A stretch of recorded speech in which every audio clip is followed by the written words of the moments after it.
Mean राशि वालों, स्वागत है आप सभी का मीन मंथन यूट्यूब चैनल में। बंधुओं, यह ज्योतिष कार्यक्रम आपके लिए कोई सामान्य कार्यक्रम नहीं है। यह एक बहुत बड़ी चेतावनी है। आपके पितरों और पूर्वजों को बांध दिया गया है एक भयानक कालपाश तंत्र से। इस तंत्र के क्या लक्षण हैं, क्या संकेत हैं, इन्हें आपको जानना बहुत अधिक आवश्यक है। साथ ही साथ यह तंत्र किसने किया है और इन सब से कहीं बड़ी बात कि यह तंत्र कैसे हटेगा, क्योंकि जब तक यह कालपाश तंत्र आपके पितृ पूर्वजों के ऊपर लगा रहेगा, वे चाहकर भी आपके जीवन में खुशियां नहीं ला पाएंगे, आपको आशीर्वाद भी नहीं दे पाएंगे।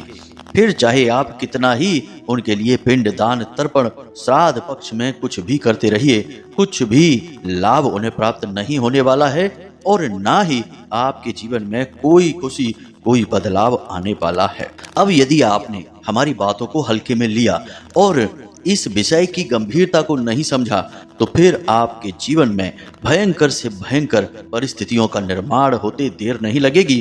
क्योंकि पितरों का आशीर्वाद न मिला तो प्रेत तो तैयार खड़े ही हैं आपके जीवन की हर एक खुशी और सुख को चूस जाने के लिए, समाप्त कर देने के लिए। जी हाँ बंधुओं, फिर आपके जीवन में भयंकर दुर्घटना, अकाल मृत्यु, बीमारी, कर्जा, घाटा, झगड़ा, बुरे से बुरा जो कुछ भी हो सकता है वह कुछ भी हो सकता है।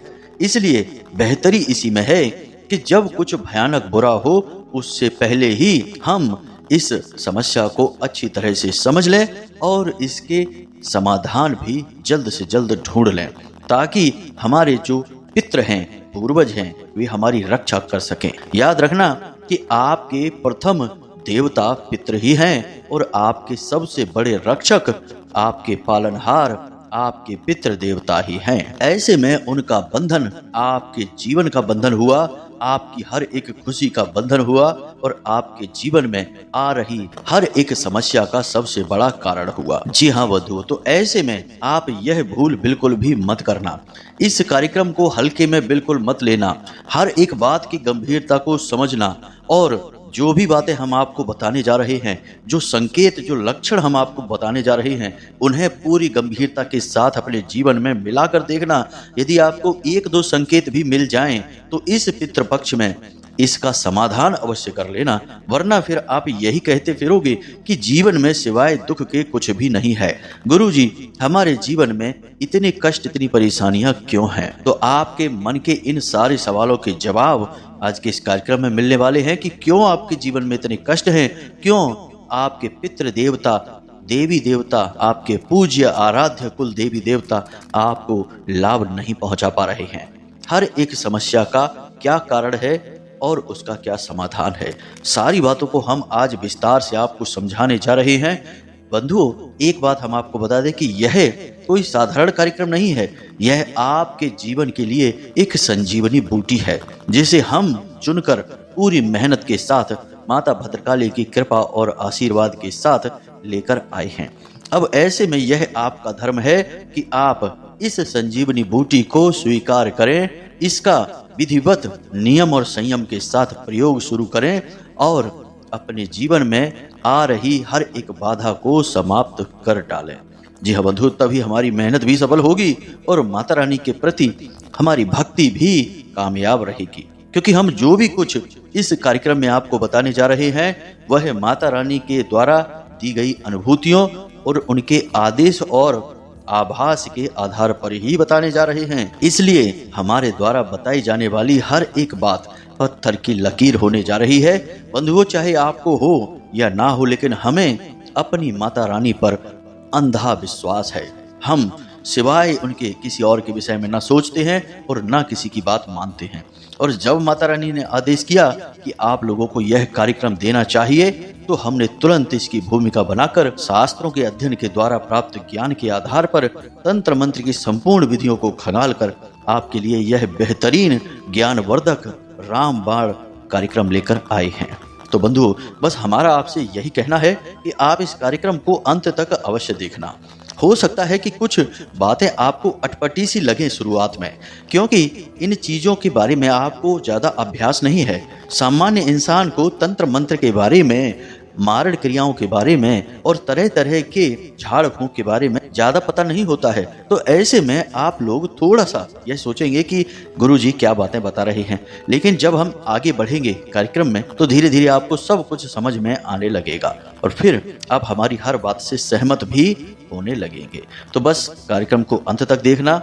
हम उम्मीद करते हैं कि आप हमारी हर बात को समझ चुके हैं, हमारी भावनाओं को समझ रहे हैं और यह जान चुके हैं कि हम जो भी कुछ आपको बताने जा रहे हैं वह केवल और केवल आपके जीवन की कहानी है। तो बस कार्यक्रम को अंत तक जरूर देखना, यही हमारा आपसे निवेदन है। तो चलिए आज के इस विशेष कार्यक्रम को शुरू करते हैं, लेकिन इससे पहले माता रानी को आभार तो व्यक्त करेंगे ही, क्योंकि बिना माता रानी की कृपा और आशीर्वाद के इस संसार में कोई भी शुभ कार्य नहीं किया जा सकता है। तो चलिए जल्दी से माता रानी को आभार व्यक्त करने के लिए कमेंट बॉक्स में लिखिए, जय माँ भद्रकाली कृपा करो। एक बार नहीं 3 बार लिखना। माता रानी की आपको पूरी कृपा और आशीर्वाद प्राप्त होगा, हमें पूरा विश्वास है। इसी के साथ साथ बंधुओं, यदि आप इस चैनल कार्यक्रम पर पहली बार आए हैं तो आप इस चैनल को सब्सक्राइब अवश्य कर लेना। ऐसा करते ही आप हमारे और माता रानी के दिव्य परिवार के सदस्य बन जाएंगे और फिर माता रानी की सीधी कृपा और आशीर्वाद आपको बिना चाहे, बिना किसी मेहनत के यूं ही प्राप्त होने लगेंगे, क्योंकि आप परिवार के सदस्य बन चुके हैं। तो चलिए जल्दी से चैनल को सब्सक्राइब करिए, फिर आगे बढ़ते हैं। तो बंधुओं, अब ध्यान से सुनिए। तंत्र बहुत ही शक्तिशाली होता है। तंत्र के अंदर इतनी अधिक शक्ति है कि यह हरे भरे वट वृक्ष जैसे विशाल वृक्ष को भी कुछ ही समय में सूख जाने पर मजबूर कर सकता है, उसे जड़ से उखाड़ सकता है।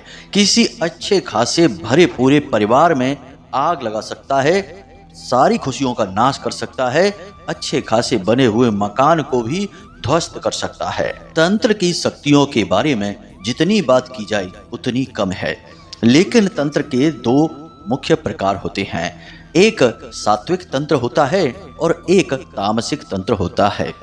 सात्विक तंत्र केवल और केवल जीवन की रक्षा के लिए, जीवन की उन्नति और विकास के लिए, साथ ही साथ दिव्य शक्तियों की सीधी कृपा और आशीर्वाद को प्राप्त करने के लिए किया जाता है। और जो तामसिक तंत्र है, जिसे हम नकारात्मक तंत्र भी कह सकते हैं, यह उन्हीं शक्तियों के नकारात्मक रूप को जागृत करता है। वैसे हम यहाँ पर आपको बता दें कि तंत्र के देवता भगवान भोलेनाथ हैं और तंत्र का सीधा संबंध भोले बाबा से ही है और किसी दिव्य शक्ति से नहीं।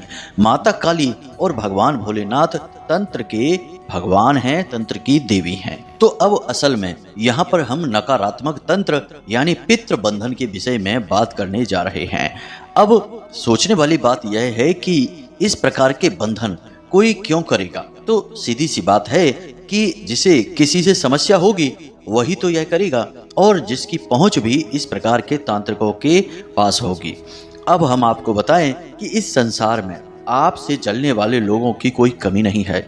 आपके हर एक अंदाज, आपकी हर एक चाल व्यवहार, आपकी जीवन शैली, हर एक चीज से लोग जलते हैं। और सबसे बुरी बात आपके जीवन में जो है वह यह है कि आपके जलने वाले, आपके शत्रु कोई बाहर के लोग नहीं हैं, अपने ही हैं। आपके अपनों में ही शत्रु छुपे हैं जो कई प्रकार की क्रियाएं आपके ऊपर करवाते रहते हैं।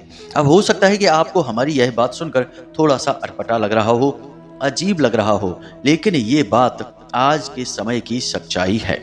बंधुओं, कई ऐसे लोग हमने देखे हैं जिनके जीवन में भयंकर मारण क्रियाएं की गईं और उनका जीवन पूरी तरह से विनाश लीला का शिकार हो गया। और अंत में जब देखा गया, उनकी संपूर्ण तांत्रिक कहानी को अच्छी तरह से समझा गया और साधनाओं के माध्यम से पता लगाया गया, तो पता चला कि उनका शत्रु जिसने यह तांत्रिक क्रिया की थी वह तो उनके परिवार का सदस्य ही निकला। तो आज के समय में यह कोई बड़ी बात नहीं है कि कोई अपना ही किसी को किसी भी हद तक प्रताड़ित कर सकता है, पीड़ित कर सकता है। तो आपको अब यहाँ पर क्या करना है इसे समझिए। यह सब तो चलता ही रहता है। लोग नजर लगा देते हैं, क्रियाएं कर देते हैं, कुछ नहीं तो बातों से ही चोट पहुंचाने की कोशिश करते हैं। यह तो समाज का आज का नियम बन चुका है।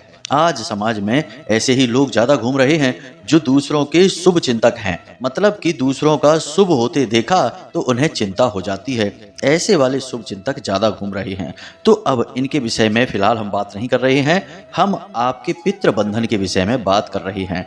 तो अब यहाँ पर हम आपको सबसे पहले तो संकेत बता रहे हैं, यानी लक्षण, जो आपको यह समझने में मदद करेंगे कि आपके पितरों का बंधन हुआ है।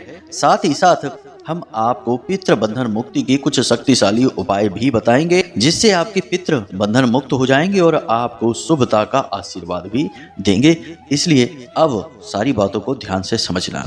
तो पितृ बंधन का सबसे बड़ा और सबसे प्रमुख संकेत यह है कि आपको रात्रि के समय 11 बजे से 1 बजे के बीच में बेचैनी का एहसास होगा। अच्छी तरह से नींद नहीं आएगी। पहली बात तो आप सो ही नहीं पाएंगे। बेशक आप सोने के लिए लेटेंगे, लेकिन आप सो नहीं पाएंगे। और यदि आप जल्दी सो जाते हैं तो इस 11 बजे से 1 बजे के बीच में आपकी नींद बहुत खुलेगी, आपको प्यास बहुत लगेगी, आपके मन में बेचैनी बहुत रहेगी, या फिर हो सकता है कि आप कोई डरावना सपना देखें और इसी समय अवधि में चौंक कर जाग जाएं, डर कर जाग जाएं और फिर आपको नींद लेने में दिक्कत हो। मतलब कहने का यह है कि यह जो 11 बजे से 1 बजे का समय होता है, यह पितरों का समय होता है। अब इस समय में आपके जो बंधे हुए पितर हैं, वे आपसे मानसिक तौर पर संपर्क करने की कोशिश कर रहे हैं और इस चीज का आपकी आत्मा को एहसास हो जाता है। आपकी आत्मिक ऊर्जा इसे महसूस कर लेती है तो वह बेचैन हो उठती है, आपको सोने नहीं देती है। इसका यही कारण है। दूसरा कि आपके घर में किसी भी प्रकार का मांगलिक और धार्मिक कार्य नहीं हो पाएगा। आप खूब सोचेंगे कि हम किसी तीर्थ यात्रा पर जाएंगे या हम घर में कोई अनुष्ठान कराएंगे, कोई पूजा पाठ कराएंगे, अखंड रामायण या सत्यनारायण की कथा कराएंगे। तमाम सारी चीज़ों के बारे में आप सोचेंगे, लेकिन आप कुछ भी करवा नहीं पाएंगे। छोटी से छोटी पूजा भी आप अपने घर में करवा नहीं पाएंगे। कोई ना कोई विघ्न बाधा आ ही जाएगी, यानी कोई भी पवित्र धार्मिक मांगलिक कार्यक्रम आपके यहाँ हो ही नहीं पाएगा। अब कभी कभी ऐसा होगा कि आप कोई कार्यक्रम करवा तो लेंगे, लेकिन उस कार्यक्रम के दौरान आपको या तो गुस्सा बहुत आएगा, आपका अपनों से ही यानी घर के लोगों से ही किसी बात पर विवाद झगड़ा हो जाएगा, आपका मन बेचैन रहेगा और आपको कोई बुरी खबर भी सुनने को अवश्य मिलेगी ही। यानी कहने का मतलब यह हुआ कि आपका जो धार्मिक और मांगलिक कार्य है, जो आपने करवा तो लिया अपनी जिद की वजह से, लेकिन वह कामयाब नहीं रहेगा, वह असफल रहेगा, उसका लाभ आपको प्राप्त नहीं हो पाएगा। यह सबसे बड़ा संकेत है। इसी के साथ साथ तीसरा संकेत, आपके घर की संतानें, आपके घर में या तो संतान का सुख ही नहीं प्राप्त हो पाएगा आपको, यानी संतान उत्पत्ति ही नहीं होगी, और यदि संतान हो भी जाएगी तो वह बीमार रहेगी, बहुत अधिक कमजोर होगी, बहुत अधिक दिव्यांग होगी, और या फिर हो सकता है मंदबुद्धि हो। इसी के साथ साथ यदि कोई बाधा नहीं है, सब कुछ सही है, तो वह संतान बहुत ही मनमौजी हो जाएगी, आपकी कोई बात नहीं सुनेगी, जो उसके मन में आएगा वह करेगी, और जब आगे समाज में वह बढ़ेगी यानी उम्र उसकी बढ़ेगी तो वह आपके मान सम्मान और इज्जत का भी कोई ख्याल नहीं करेगी, आपका तो किसी भी कीमत पर सम्मान नहीं करेगी। यह बहुत बड़ा संकेत है। अब एक संकेत और है, इसे भी आप समझिए कि दुर्घटनाएं होंगी, बुरी खबर होगी या किसी प्रकार की नकारात्मक सूचना आपको प्राप्त होगी, जिसे जानकर आप बहुत परेशान हो जाएंगे। और ऐसी सारी सूचनाएं या दुर्घटनाएं या गलत घटनाएं जो होनी नहीं चाहिए, जिन्हें हम अनहोनी कहते हैं, ऐसी घटनाओं की जो खबर आएगी वह दक्षिण दिशा से ही आएगी। मानकर चलिए कि आप अपने जहां भी घर में आप रहते हैं, जो आपका घर है, आपको अगर दुर्घटना होगी या कोई हादसा होगा, कोई चोट लगेगी, आप गिरेंगे किसी मशीन से या कुछ भी आपके साथ होगा, तो वह दिशा आप देखना दक्षिण दिशा ही होगी। या आपके घर के किसी सदस्य के साथ कुछ ऊंच नीच होगी तो वह दिशा भी दक्षिण दिशा होगी। आपको कोई बुरी खबर, नकारात्मक खबर मिलेगी तो वह भी दक्षिण दिशा से ही आएगी।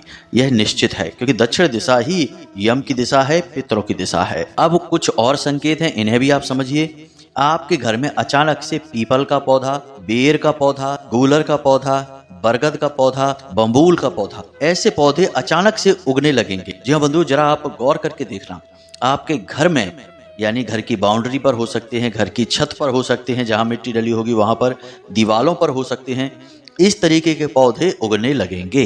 यह भी इस बात का संकेत है। साथ ही साथ नौकरी में, कारोबार में बहुत अधिक हानि होने लगेगी। आप चाहकर भी खूब मेहनत करेंगे तब भी इस हानि को रोक नहीं पाएंगे। आपको ऐसा लगेगा जैसे कि आपका दुर्भाग्य आपका पीछा कर रहा है, कोई आपके पीछे लगा है। आप अगर एक कदम मेहनत करके आगे बढ़ाते हैं तो कोई आपको 2 कदम पीछे खींच रहा है। इस प्रकार से आपको लगातार मानसिक परेशानी का या यूं कहें कि प्रताड़ना का सामना करना पड़ेगा। यानी काम धंधे व्यापार सब चौपट होने लगेंगे, पैसे की आवक धीमे धीमे पूरी तरह से समाप्त होने लगेगी और काम चाहे आपका कितना ही बड़ा क्यों ना हो, धीमे धीमे वह सिकुड़ता चला जाएगा और एक दिन आएगा जब पूरी तरह से बर्बाद हो जाएगा। बंधु, हमने बहुत सारे लोग ऐसे देखे हैं जो बड़े बड़े उद्योगपति, करोड़ों का जिनका कारोबार था, जब उनके साथ ऐसी क्रियाएं हुई कि उनके घर का, उनके काम धंधे व्यापार का और पितरों का किसी ने बंधन कर दिया, तो उन्होंने सब कुछ होते हुए भी, खूब प्रयास करते हुए भी अपने काम धंधे व्यापार को बचा नहीं पाए, पूरी तरह से समाप्त हो गए, मिट्टी में मिल गए। तो आप इन बातों को हल्के में मत लेना। अगर इतना कहने के बाद भी आप इन सब चीज़ों को विश्वास नहीं करते हैं और इन्हें या तो मजाक समझते हैं या हल्के में लेते हैं, तो यह आपकी समस्या है। किसी दिन जब इन चीज़ों से सचमुच में सामना हो जाएगा तो फिर आप चाहे जहां रोते हुए घूमना, कोई आपकी मदद नहीं कर पाएगा, क्योंकि अब पछताए होत का जब चिड़िया चुग गई खेत। जी हाँ बंधु, तो सावधानी सबसे ज्यादा जरूरी है। बाद में इलाज का क्या पता होता भी है कि नहीं, या फिर इलाज काम करता भी है कि नहीं।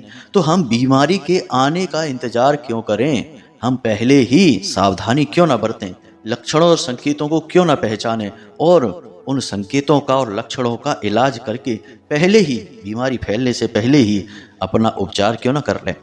यही हमारा प्रयास है कि आप अभी इन संकेतों को समझ जाइए। परेशानियां यदि ऐसी आपके जीवन में हैं, कुछ संकेत भी यदि आपको मिल रहे हैं, तो उन संकेतों का उपचार कर लीजिए। हम आपको बहुत शक्तिशाली उपाय भी आगे बताने जा रहे हैं, उसे कर लीजिए। इससे आपके पितृ बंधन मुक्त हो जाएंगे। किसी भी प्रकार का और बंधन आपके ऊपर लगाया गया है, उससे भी आप मुक्त हो जाएंगे और भविष्य के लिए भी कोई आपको बंधन नहीं लगा पाएगा। हम ऐसी कुछ विशेष सावधानियां भी आपको बता देंगे जिन्हें आपको जीवन भर बरतना है, तो आपके ऊपर किसी भी प्रकार का कोई बंधन कर ही नहीं पाएगा। जी हाँ बंधु, तो सारा कार्यक्रम आपको देखना है। बहुत जरूरी ज्ञान की बातें आज हम आपको बता रहे हैं। तो अब अगला संकेत देख लेते हैं। यह संकेत भी आपको अक्सर देखने को मिलेगा। आप चिड़ियों के लिए कोई दाना डालेंगे अपने घर की छत पर या कहीं पर भी, तो उसे चिड़िया चुगने आएगी ही नहीं। आपने कुत्ते को यदि कोई भोजन दे दिया, यानी गली में घूमने वाले कुत्तों को आपने कुछ खाने के लिए दे दिया, तो वह खाएगा नहीं। गाय को रोटी यदि आप देंगे तो वह खाएगी नहीं। यानी कि जानवर जो पितरों से जुड़े हुए हैं, वे आपके भोजन को, आपकी भेंट को स्वीकार ही नहीं करेंगे। अब वैसे संकेत तो और भी बहुत सारे होते हैं।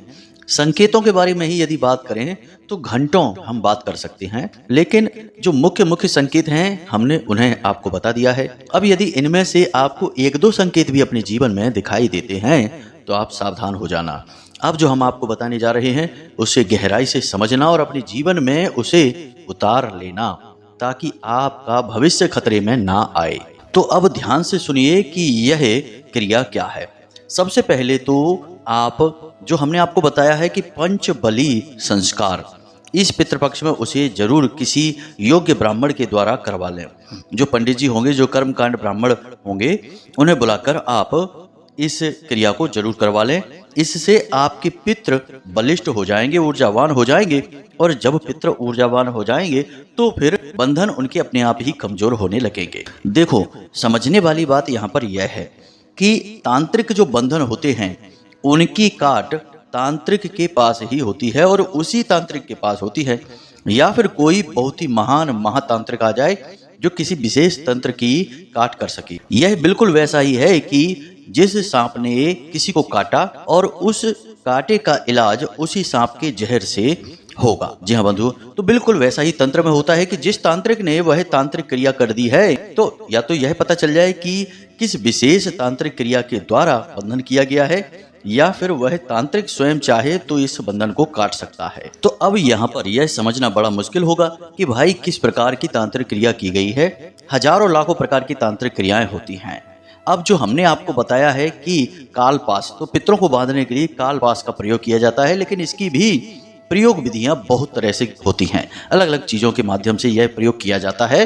तो अब यहाँ पर दूसरा रास्ता यह है कि जिसके ऊपर बंधन किया गया है उसकी सकारात्मक ऊर्जा को इतना बढ़ा दिया जाए कि बंधन अपने आप ही कमजोर हो जाएगा और एक दिन टूट जाएगा।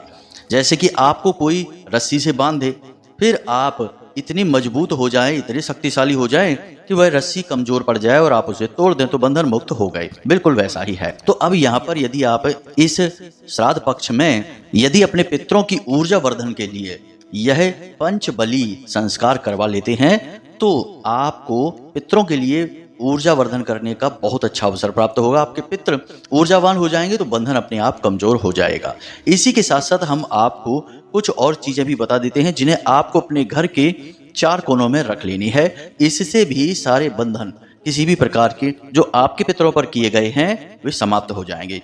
कारण इसका यह रहेगा कि आपके घर में क्यों रखना है इसका, कि आपके पितृ पूर्वज जो हैं वे इस पितृ पक्ष में आपके घर में ही भ्रमण कर रहे हैं। हमने आपको कल के कार्यक्रम में भी बताया था कि पितरों के जो अधिपति हैं आर्यमा, वे सभी पितरों को यह आदेश देते हैं कि आप लोग अपने कुल अपने खानदान में जाइए और अपने वंशजों के जीवन को देखिए, उनके द्वारा दिए गए भोजन को ग्रहण करिए और ऊर्जा को ग्रहण करके वापस आइए। तो इसलिए जैसे ही पितृपक्ष प्रारंभ हो जाता है, पितरों की ऊर्जा आपके घर में नित्य सदा विद्यमान रहती है। इसीलिए कहा जाता है कि पितृपक्ष के दौरान आपको हमेशा सदाचारी व्यवहार करना चाहिए, यहाँ तक कि पूर्ण ब्रह्मचर्य का पालन करते हुए शुद्ध मन से भगवान की पूजा पाठ आराधना करनी चाहिए। इससे पितृ प्रसन्न होते हैं और आपको आशीर्वाद देते हैं। तो अब ध्यान से सुनिए आपको क्या करना है। आपको अपने घर के लिए एक रक्षा कवच बनाना है और यह रक्षा कवच ऐसा है कि हर प्रकार की नकारात्मक ऊर्जा और बंधन को काट डालता है, समाप्त कर देता है। बहुत ही शक्तिशाली है यह रक्षा कवच। जब आपके पितृ पूर्वज आपके घर में प्रवेश करेंगे तो उनके ऊपर भी किसी भी प्रकार की तांत्रिक क्रिया, काली क्रिया, बंधन आदि कर्म किया गया है तो वह भी अपने आप समाप्त हो जाएगा। और आपके घर में भी यदि किसी प्रकार की कोई क्रिया है, नकारात्मक ऊर्जा है तो वह भी दूर भाग जाएगी। यानी देखा जाए तो एक पंथ 2 काज होने वाले हैं। तो अब इसे जरा आप ध्यान से सुनिए। घर के 4 कोनों में आपको 4 पोटलियां बनाकर रखनी है। 4 पोटलियां बनाने के लिए आपको सफेद रंग का कपड़ा चाहिए जिसे आप 4 भागों में बांटेंगे, क्योंकि पोटली उसी कपड़े की बनेगी। कपड़ा कोरा होना चाहिए और सूती होना चाहिए। अब आपने कपड़ा ले लिया। अब आपको 8 मुट्ठी चावल चाहिए, क्योंकि हर एक पोटली में 2 मुट्ठी चावल आएंगे। इसी के साथ साथ आपको 8 हल्दी की यानी काली हल्दी की गांठें चाहिए। हर एक पोटली में 2-2 काली हल्दी की गांठें आएंगी। इसी के साथ साथ आपको 8 गोमती चक्र भी चाहिए, यानी कि हर एक पोटली में 2-2 गोमती चक्र आप रखेंगे। इसी के साथ साथ हर एक पोटली में 1-1 लौंग का जोड़ा भी आप रखेंगे। और सबसे अंत में आप तुलसी की 1-1 पत्ती रख देंगे। अब यह आपकी बहुत ही शक्तिशाली सकारात्मक पोटली बन चुकी है जो हर प्रकार की नकारात्मक ऊर्जा को आपसे दूर भगाएगी। अब आपको यह करना कैसे है? आपने किसी भी दिन पितृपक्ष में ये 4 पोटलियां तैयार कर लेनी है। इन पोटलियों को लपेटने के लिए भी आप सफेद रंग का धागा ही प्रयोग करेंगे। अब आपने क्या करना है कि माता काली, माँ भद्रकाली, माँ बगलामुखी, माँ दुर्गे यानी माता रानी के किसी भी स्वरूप के पास आपको रात्रि के समय ये पोटलियां चारों रख देनी है। गाय के घी का एक दीपक जलाना है। इन पोटलियों के ऊपर थोड़ा थोड़ा गंगा जल छिड़कना है ताकि इनका शुद्धिकरण हो जाए। और उसके बाद इस मंत्र का उच्चारण करना है। संख्या की कोई सीमा नहीं है, बस आपको वहां बैठना है और दीपक शांत होने तक लगातार इस मंत्र का उच्चारण करते रहना है। कोई माला की आवश्यकता नहीं है। मंत्र कौन सा है? ध्यान से सुनिए। इसे नवाड़ मंत्र कहा जाता है। ओम ऐं ह्लीं क्लीं चामुंडाय विच्चय। इस मंत्र में माता की सभी शक्तियां समाहित होती हैं और यह हर प्रकार की नकारात्मक ऊर्जा को काटने के लिए बेहद शक्तिशाली मंत्र होता है। अब आप लगातार इस मंत्र का उच्चारण करते रहें। उसके बाद जब दीपक आपका शांत हो जाए वहां पर, तो आप माता रानी को प्रणाम करें और पोटलियों को वहीं अपने पूजा घर में माता रानी के चरणों में रखी छोड़ दें और रात को सोने चली जाएं। उसके बाद अगले दिन आप सूर्योदय से पहले जागें। स्नान आदि करने के बाद माता रानी के पट खोलें और इन पोटलियों को उठाएं। पोटलियों को उठाने से पहले आपको फिर से दीपक जलाना है, माता रानी का आवाहन करना है और इसी मंत्र का उच्चारण करते हुए यानी इसी नवाड़ मंत्र का उच्चारण करते हुए इन पोटलियों को आपको उठाना है और इन्हें अपने घर के चारों कोनों में रख देना है। अब आप इन्हें अपने घर के चारों कोनों में जब रखेंगे तो उस समय आपको ध्यान देना है कि ये पोटलियां जमीन पर नहीं रखनी है, इन्हें हवा में भी नहीं टांगना है, इन्हें किसी अलमारी में रखना है जिसमें आपके सिर के ऊपर इनका स्थान हो, यानी जितना आपकी सिर की ऊंचाई है उससे थोड़ा ऊपर इनका स्थान हो। ऐसी किसी जगह अलमारी में आप इन्हें रख सकते हैं। चारों कोनों में आप इन पोटलियों को रखें और उसके बाद आपकी यह प्रक्रिया समाप्त हो जाएगी। जब आप इन्हें कोनों में पोटलियों को रख रहे हो उस समय भी मन ही मन आप इस मंत्र का उच्चारण करते रहें। इस प्रकार आपके घर का पूर्ण रूप से रक्षा कवच तैयार हो गया। हर प्रकार की नकारात्मक ऊर्जा की काट हो गई, पितरों के बंधन की भी काट हो जाएगी। पूरे पितृपक्ष आप इन पोटलियों को रखी रहने दें और उसके बाद जब पितृपक्ष समाप्त हो जाए तो आप इन पोटलियों को बहते हुए जल में विसर्जित कर दें। जी हाँ बंधु, याद रखें कि ऐसे स्थान पर इन पोटलियों को रखें कि ये ज़्यादा गंदी मैली कुचैली ना हो पाएं, साफ सुथरी ही रहें और इनके बारे में अधिक किसी से चर्चा ना करें। घर परिवार के लोगों को तो इनके बारे में पता रहेगा ही, लेकिन फिर भी ज़्यादा इनके बारे में किसी से बातचीत ना करें। बस यही नियम है, यही संयम है। आप इसे इस पितृपक्ष में अवश्य करें। इससे किसी भी प्रकार का बंधन आपके पितरों पर होगा वह समाप्त हो जाएगा। आपका जीवन भी बहुत ही सुंदर हो जाएगा, क्योंकि माता रानी की दिव्य कृपा और आशीर्वाद आपके जीवन में आना शुरू हो जाएगा। तो अब इन जानकारी का आप प्रयोग करिए और अपने अनुभव हमें अवश्य बताना।